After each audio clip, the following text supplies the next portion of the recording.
Big boss love birds అసలు వాళ్ళిద్దరు ఏం చేస్తున్నారో నిజంగా అర్థం కావట్లేదు. నాకైతే కళ్యాణ్ని నిండా ముంచేసారి అనిపించింది. రీతు చౌదరి, డీమన్ పవన్ అయితే వీళ్ళిద్దరు చేసిన పనికి కళ్యాణ్ పాపం అంటే పాపం అనిపించింది. దానికంటే ముందు ఆ టాస్క్లు ఇచ్చినప్పుడు ఎంత బాగా ఆడాడు. ఈమె వెళ్ళిన తను ఒక టీమ్గా ఉన్నప్పుడు అసలు ఎంత బాగా గేమ్లు ఈజీగా బాగా ఆడాడు, కానీ ఈజీగా ఆడాడు.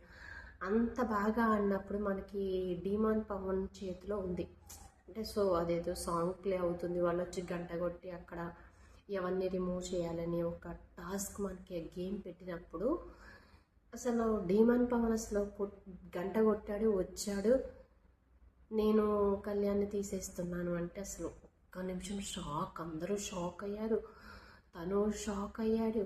అసలు ఏం అర్థం కాలేదు ఒక్క నిమిషం. దానికంటే ముందు జరిగిన సిచ్యువేషన్ రీతు చౌదరి చెప్పింది, తీసేయాలి కళ్యాణ్ని ముందే తీసేయని తన చెవులో చెప్పింది. అంటే మనం లైవ్ ఇవన్నీ చూసినప్పుడు మనకు తెలుస్తుంది అనమాట. చెవులో చెప్పింది పక్కాగా, నువ్వు తీసేయి ఫస్ట్ కళ్యాణ్ని, నేనే కెప్టెన్ అవ్వాలి అని.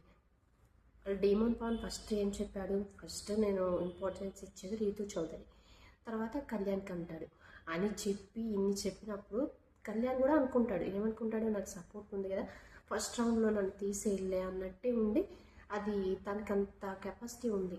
అక్కడ ఏదైతే అది స్టాండ్ లాంటిది పెట్టారో దాన్ని లాక్కొచ్చి అక్కడ ఒక మార్క్ పెడతారు కదా, అందులో పెట్టే స్టామినా తనకుంది.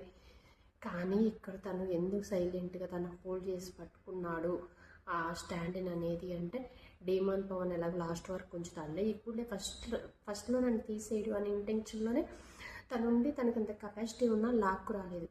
సో చివరికి వచ్చేసరికి డీమాన్ పవన్ కళ్యాణ్ ఎలిమినేట్ చేస్తున్నానగానే ఫ్యూజులు ఎగిరిపోయినాయి అందరికీ.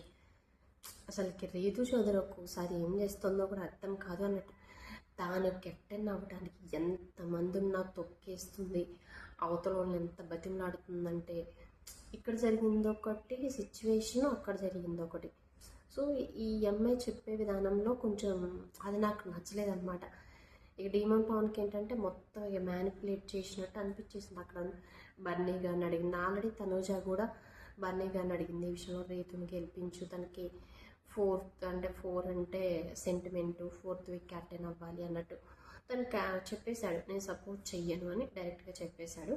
ఆ పాయింట్లో అయితే బర్నీ గారు మంచిగా అనిపించింది, ఇన్నాళ్ళకైనా ఆయన మాస్క్ తీసి మంచిగా గేమ్ ఆడుతున్నారు అని. ఇంకా తను